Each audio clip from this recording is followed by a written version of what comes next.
Britain के प्रधानमंत्री, UK के प्रधानमंत्री ऋषि सुनक से ये जो तस्वीरें हैं उनके मुलाकात की। अभी आपने देखा कि इमानुअल मैक्रों के साथ मुलाकात की थी, अब उसके बाद उन्होंने ऋषि सुनक से भी मुलाकात की। अरुण, आप अगर हमारे साथ जुड़े हुए हैं तो आप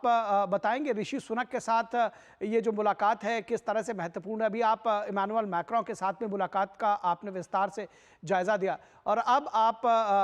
बताएंगे हमें कि ऋषि सुनक के साथ ये मुलाकात किस तरह से महत्वपूर्ण है, क्या जानकारी देंगे?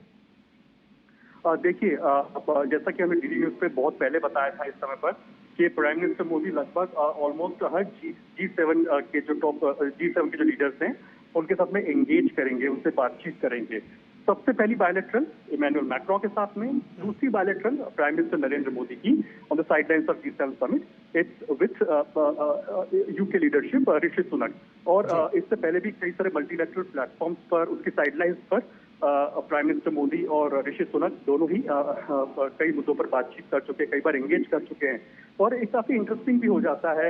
इस लिहाज से भी क्योंकि जहां तक यूके की बात आती है, भारत यूके संबंधों की बात आती है, ह्यूमन रिसोर्स बहुत ज्यादा फोकस में रहता है। जो free movement of skilled man power या ह्यूमन रिसोर्सेज, जो वीजा इश्यूज होते हैं उनकी अगर बात की जाए तो ये तमाम चीजें होती है जो डोमिनेटिंग रहती हैं।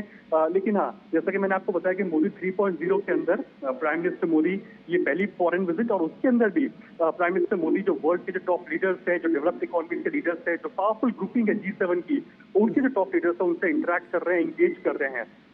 एक तो जाहिर सी बात है कि ये सारे लीडर्स प्राइम मिनिस्टर मोदी को कांग्रेचुलेटरी मैसेजेस जरूर देंगे, क्योंकि जब पीएम मोदी बतौर प्रधानमंत्री जो बनकर के मोदी 3.0 में वापस आते हैं तो ये वो तमाम लीडर्स थे जिन्होंने सबसे पहले एक तरह से ट्वीट करके प्राइम मिनिस्टर मोदी को एक तरह से बधाई संदेश दिया था। तो ये फिजिकली वो मिलते हुए दिखाई देंगे तो जाहिर सी बात है कांग्रेचुलेटरी मैसेजेस तो होंगे ही होंगे। लेकिन कैसे अब दो देशों की रिश्तों को यहाँ से नई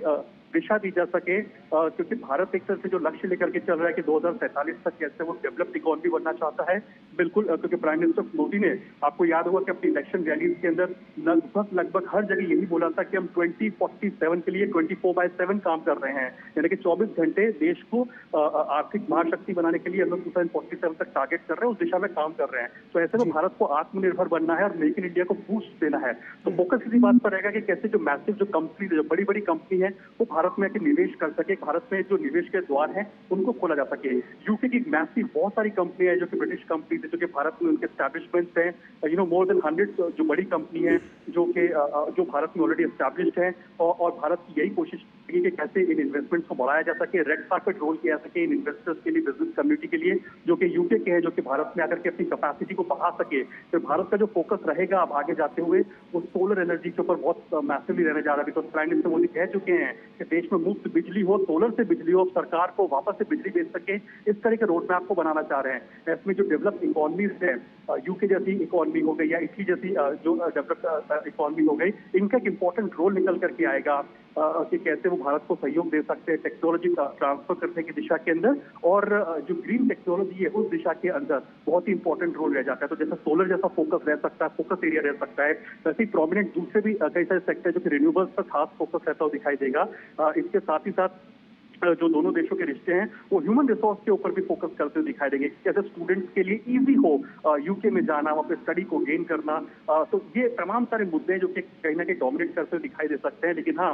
इंपॉर्टेंट इसलिए भी है क्योंकि जैसा कि मैं पहले भी इस बात को कहा, वापस इस बात को हाईलाइट कर रहा हूँ, मोदी 3.0 में पहली फॉरेन विजिट और वर्ल्ड के टॉप लीडर्स के साथ में पर भारत का एंगेज करता हुआ और कैसे दिशा देनी है दोनों देशों के रिश्तों के बीच में, उस बात पर कहीं ना कहीं फोकस रहता हुआ दिखाई देगा। जो broad contours of the meeting है, क्योंकि ये मीटिंग लगभग आप कह सकते हैं 20 मिनट से लेकर आधे घंटे तक रह सकती है, लेकिन इसमें फोकस इसी बात पर रहता हुआ दिखाई देगा कि कैसे दोनों देशों के रिश्तों को यहाँ से और आगे ऊंचाइयों पर लेकर के जाया जा सके, दोनों देश कैसे एक दूसरे को कॉम्प्लीमेंट कर सके। जहाँ तक निवेश को बढ़ाने की बात आती है तो उस दिशा के अंदर भारत और यूके की जो ये बैठक है वो काफी इंपॉर्टेंट कही जा सकती है। Second important visit on the sidelines of जी7 समिट, जहां प्राइम मिनिस्टर नरेंद्र मोदी ऋषि सुनक के साथ में एंगेज करते हुए दिखाई दे रहे हैं। जी, निश्चित तौर पर एक बात मैं फिर से आपसे कहना चाहूंगा, क्योंकि ये जो तस्वीरें हैं ये हमें दिखा रही है अभी इमानुअल मैक्रों के साथ जिस तरह से प्रधानमंत्री नरेंद्र मोदी ने और दोनों नेता गर्मजोशी के साथ एक दूसरे से मिले थे, उसी तरह से बल्कि उससे एक स्टेप फर्दर जो प्रगाढ़ता है वो दिखाई दे रही है ऋषि सुनक और प्रधानमंत्री नरेंद्र मोदी के बीच में। प्रधानमंत्री भी जैसा कि आपने कहा कि इस बार जो मोदी गवर्नमेंट 3.0 के अगुवा होकर के वो पहुंचे हैं, नई ऊर्जा, नई विश्वास और के साथ में किस तरह से इसको देखते हैं कि ये जो पीएम की विजिट है, ये निश्चित तौर पर एक भारत के लिहाज से देखा जाए तो एक बड़ा एक्सट्रैक्ट साबित होगी। बिल्कुल, क्योंकि आज की तारीख में देखिए कि भारत उस जगह पे बैठा हुआ है या उस जगह पर अपना स्थान रखता है जहां पर लोग भारत की तरफ देख रहे हैं। पिछले 10 साल के अंदर बहुत रिफॉर्मिस्ट अप्रोच के साथ में जो काम किया गया, उसका फायदा ये हुआ है कि कई मोर्चों पर या कई बड़े फैसले जो लिए गए जिसकी वर्ल्ड लीडर्स ने भी सराहना की है। आप इसको इस तरह समझिए कि जब क्वाड की बैठक हुई थी पोस्ट कोविड